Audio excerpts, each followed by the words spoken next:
How you doing, YouTube? Matt Massa Beer Reviews, back with yet another review. A little bit of lager time in a form of Funk Brewing. It is their sleeper Helles lager.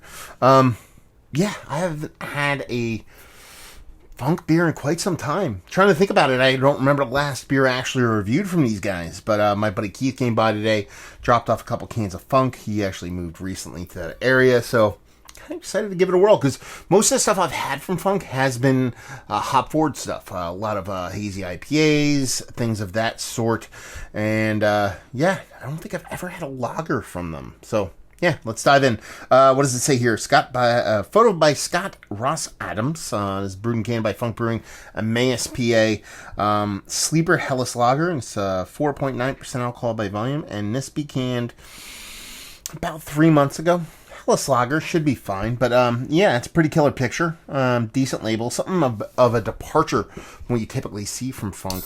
As far as their cans go, they're usually pretty graphic, like graphical, not graphic as in like horrible imagery or anything like that. So we'll see what's what. So you're talking about a Helles lager, and it's looking the part, very much so far. I mean, look at that, almost perfectly clear. There's ever so slightest bit of subtle haze to her. Very, very, very soft carbonation to her. Half a pinky finger of a decently kind of fluffy on the top, but very tight, compact bubbles on the edges kind of head to it. I mean, she looks lager through and through. Helles, sure. I mean, I don't know. Yeah, maybe. I was going to say it probably looks a little bit lighter than what a typical Helles, but no, that's pretty spot on, to be perfectly honest with you. So, let's see if we can get a nose on her. Yeah. I mean, soft, kind of Pilsner kind of maltiness. Not much as far as a lager. Kind of nose to it. Nothing funky, nothing sulfury, nothing like that. Very gentle. It's a soft kind of a sweet maltiness. Very gentle though. Ever so slightest bit of bittering on the other end of things. And that's pretty much it. Smells like a clean, crisp, beer flavored beer, for lack of a better word. Let's dive in. Cheers. I mean, that's a crusher. Is a crusher. She comes off a little bit more Kolschy to me than lager. And anything else, more ale than lager. Not really getting a big kind of lager vibe off of it. I mean, the crispness is there, the cleanliness is there, the clean drinking, the chuggability is there, but it just lacks that kind of overt kind of lager yeast in it. It's almost like a cold fermented ale kind of vibe to it. Very much more Kolschy than anything else.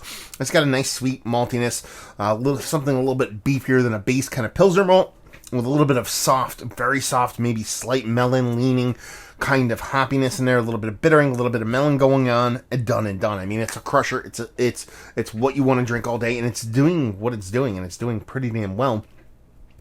The only knock I would give it, it doesn't really give me kind of lager vibes. But all in all, it's fulfilling the role in which I'd want a lager to fill, which is being a just super quintessential chugging beer.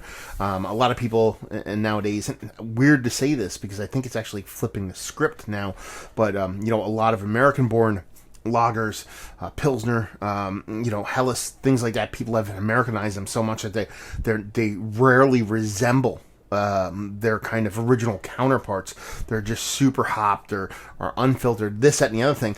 This leans traditional, but it's very much an Americanized version, but it's not cranked to 11. It's not bastardized. It's still in that kind of idea of what somebody wants a lager to be.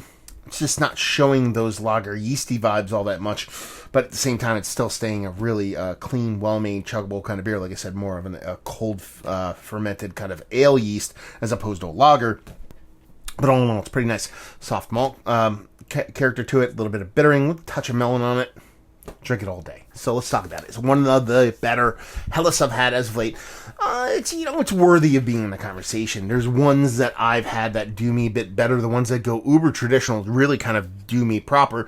This is outside of that, but at the same time, it's a pretty tasty beer. Value and availability, I don't know. It's Funk. I mean, they do contract a lot of their beers previously out of Chicago. I don't know if they pulled all of their contracting out, but they've moved almost, as far as I've heard, a good portion, if not all, their contracting to Weyerbacher Brewing, so it's still kind of brewed in-house, so you can get their stuff. They do have a decent distribution footprint, and their prices outside of the brewery are usually not too shabby. Inside the brewery, it can be a little bit pricey, but outside the brewery, they're quite nice. And leave you with, if you like what we like this, if you like lager, but you like more of a Kolsch kind of guy, you like a lager vibes without the big lager yeastiness, that's what you're going to get in here. Even though they're calling this a Helles lager, it doesn't really have those lager vibes. So not necessarily a bad thing, but if that's what you're looking for, you might miss it. But at the same time, if you're just looking for a good, nice summer chugger, this will do you and do you well. So there you go. Another review in the books. Hopefully you guys enjoyed it. Down there if you want to talk about it. Massive Beers. If you want to check me out doing the social media stuff, Beer Massive. If you want to check me out doing the whole podcasting thing. And hopefully you guys enjoyed our review. Hopefully enjoying a nice little, Helles right now. And hopefully see you next time. Cheers.